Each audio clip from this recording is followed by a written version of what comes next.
Fala pessoal, tudo bem? Eu quero nesse vídeo falar um pouco sobre uma prática muito interessante que é a adubação verde. Muitas vezes enxergamos o solo apenas como um substrato ali para as plantas permanecerem ali e pensamos na adubação das plantas e muitas vezes esquecemos do solo, de cuidarmos do solo. E se pensarmos nos princípios da agroecologia, de uma agricultura sustentável, temos que imaginar sempre que o cuidado com o solo é o princípio para que a gente possa ter uma boa saúde das plantas e uma atividade sustentável. Ao longo dos milhares de anos, diferentes povos têm realizado uma agricultura baseada no manejo dos materiais disponíveis na propriedade.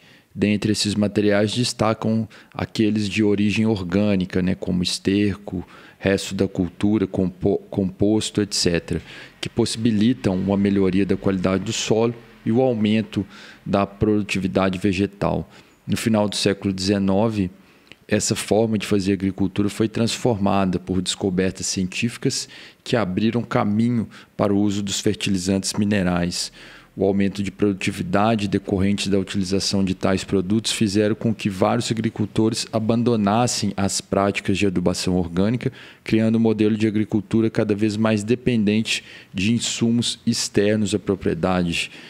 A introdução dessas novas técnicas, como o uso de agrotóxicos, variedades melhoradas geneticamente e maquinaria ao longo do século XX, aumentaram cada vez mais essa tendência e convencionou a chamar esse modelo de agricultura, a indústria química, de Revolução Verde. Nas décadas de 50, 60, essa Revolução Verde atingiu os países subdesenvolvidos, os países de terceiro mundo. Os governos locais criavam linha de crédito atreladas à compra de insumos agropecuários, enquanto as principais escolas de agronomia desses países reformulavam seus currículos, valorizando as técnicas associadas ao novo modelo agrícola. A partir da década de 70, começaram a surgir sérios problemas decorrentes da adoção de práticas agrícolas relacionadas à Revolução Verde. A degradação da capacidade produtiva dos solos, associada à proliferação de pragas e doenças, causou o empobrecimento dos agricultores devido ao aumento do custo de produção. Então, isso a gente percebeu ao longo dos anos, que a Revolução Verde ela trouxe vários benefícios quando se descobriu principalmente o uso do nitrogênio. Isso foi um impacto muito grande, tanto na população humana como na agricultura. No entanto, atrelado a essa Revolução Verde, começaram a vir problemas, pressão de pragas e o uso alto, como tem sido hoje, aí, principalmente dos fertilizantes nitrogenados, eles causam uma certa acidez ao solo. E a gente tem que imaginar que o solo ele tem a parte física, a parte química e tem a parte biológica. Então, a parte biológica, os micro-organismos, são de suma importância para a ciclagem dos nutrientes, para ter vida ali no solo e, consequentemente, para o crescimento das plantas. Então, quando a gente tem uma aplicação de altas doses de nitrogênio, principalmente na forma de ureia, nas formas ácidas, a gente vai ter uma acidificação ali do nosso solo, E isso é algo que vai trazer uma série de problemas aí quando a gente for cultivar.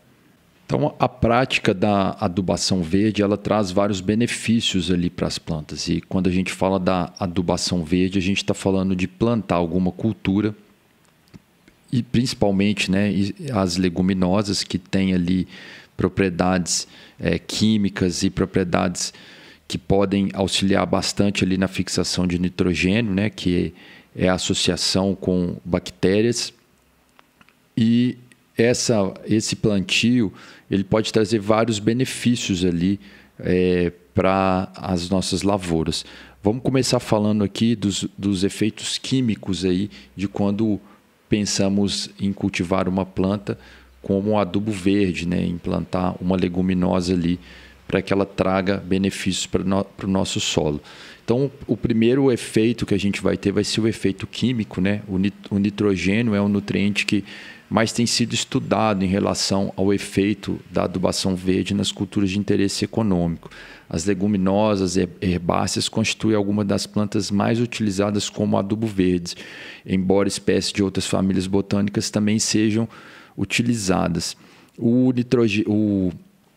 As leguminosas são utilizadas principalmente devido à capacidade de fixarem o nitrogênio atmosférico em associação com bactérias do gênero Rhizobium e Bradyrhizobium.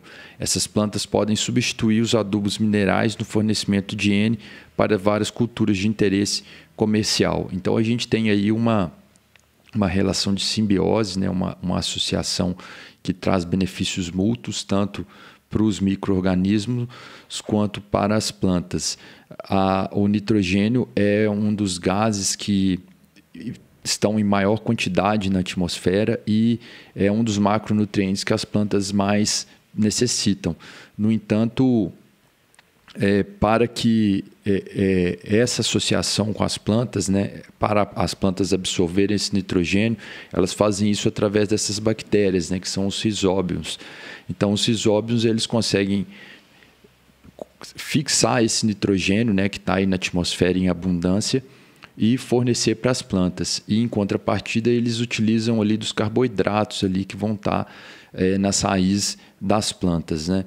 Então, é uma coisa que tem uma associação que traz benefícios tanto para as plantas quanto para os micro-organismos, né? Então, ainda se é um mistério, né, essa questão aí da fixação de nitrogênio, mas o que a gente sabe até então é que quem faz isso é as bactérias, né? Então, as bactérias têm essa propriedade. Então, o nitrogênio é um gás que ele tem abundância na atmosfera, mas a gente não consegue extrair, a não ser por alguns processos industriais, né? Tirando isso, não temos como extrair isso. E essas bactérias fazem isso com bastante propriedade e trazem vários benefícios aí para as plantas.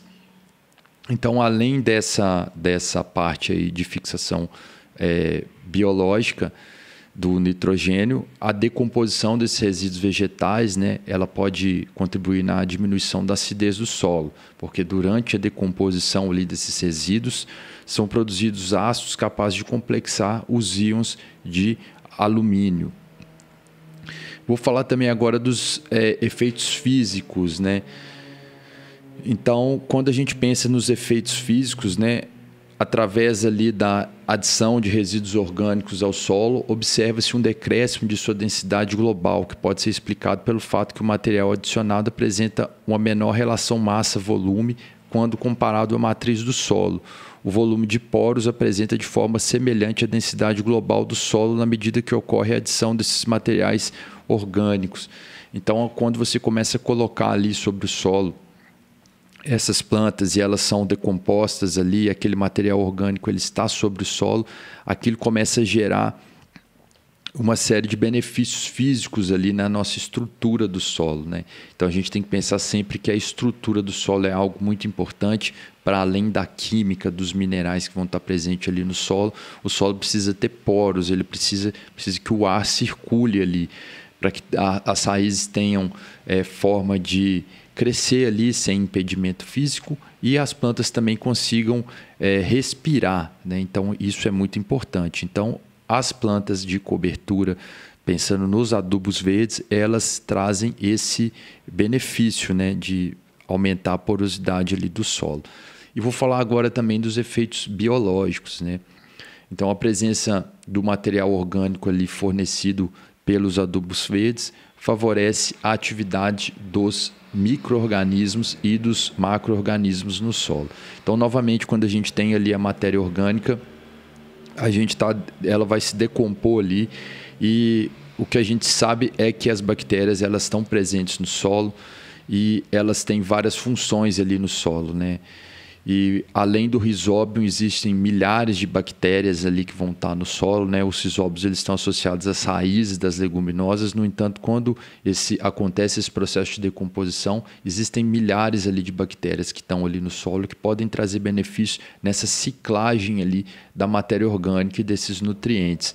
Então, essa questão da variedade de micro-organismos que a gente vai estar trazendo ali para o solo, isso é muito interessante. A gente pode reparar quando a gente vê um solo que ele é fértil, né? Um solo que tem bastante matéria orgânica, ele tem aquela cor escura, ele tem aquela aparência de ser algo vivo. E quando a gente compara com o solo que sofreu erosão, que já perdeu ali aquela camada superior ali, a gente vê que aquele solo ele tem aquela cor, às vezes meio vermelhada, pensa nos latossolos brasileiros, e ele não tem nada, né? A gente vê ali que ele é completamente pobre, então ali com certeza tem uma população de bactérias, de fungos e de macro-organismos, né? Muito baixa, né? Bom, vou comentar um pouco sobre essa fixação biológica de nitrogênio, né, que é algo muito interessante que acontece, cada vez tem sido mais estudado, né? Então, a fixação biológica de nitrogênio é um processo que envolve a redução do N2 atmosférico através da enzima nitrogenase encontrada em alguns micro-organismos de vida livre ou que são capazes de associar a certas plantas. A associação entre leguminosas, bactérias do gênero Rhizobium e Bradyrhizobium apresenta-se como uma das formas mais eficientes de acrescentar nitrogênio ao solo. Quando o nitrogênio fixado por leguminosas varia em função das espécies utilizadas e das condições de clima do solo, em alguns casos essa quantidade pode chegar em mais de 100 kg de nitrogênio por hectare. Então, a gente vai plantar ali, né, numa determinada área, vamos dizer, uma área que você cultiva ali milho, ou às vezes um pasto degradado, você vai plantar uma planta leguminosa, né, um adubo verde, e você vai cortar aquela planta. Então, durante o ciclo ali daquela planta, ela vai produzir ali, dependendo da espécie, né, isso é evidentemente que é variável, ela pode deixar ali no solo até 100 kg de nitrogênio por hectare.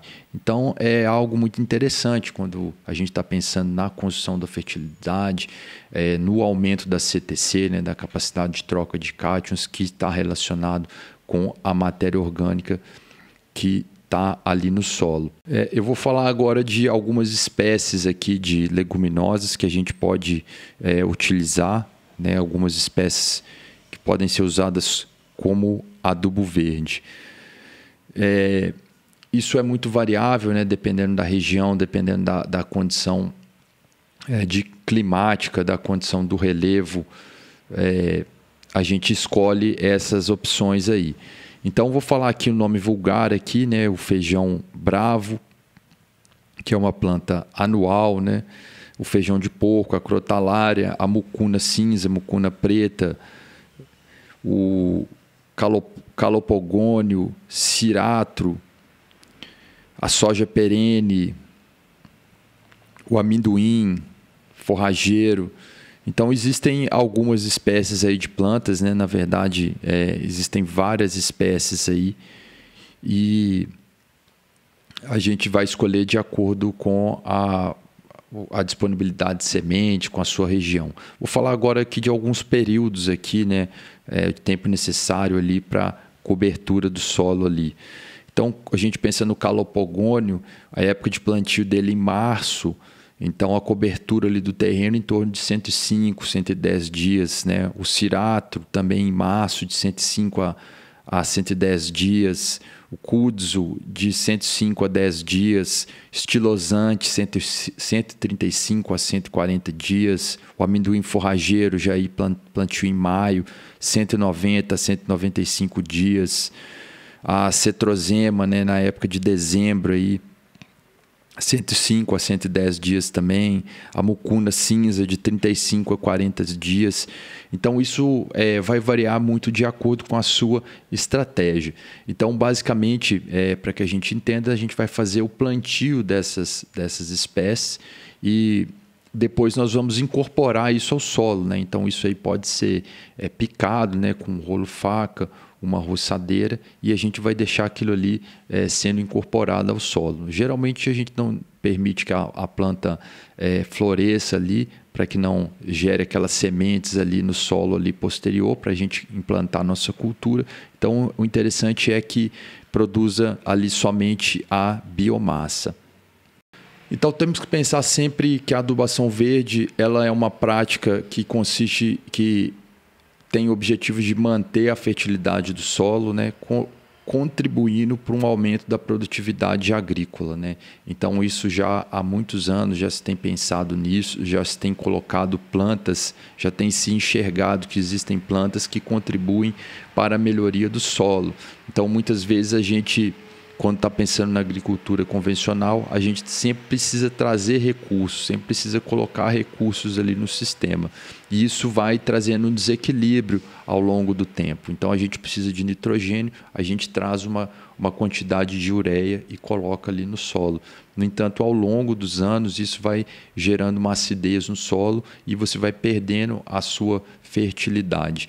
Então, é muito interessante que você faça práticas ali que possam contribuir para essa fertilidade do solo.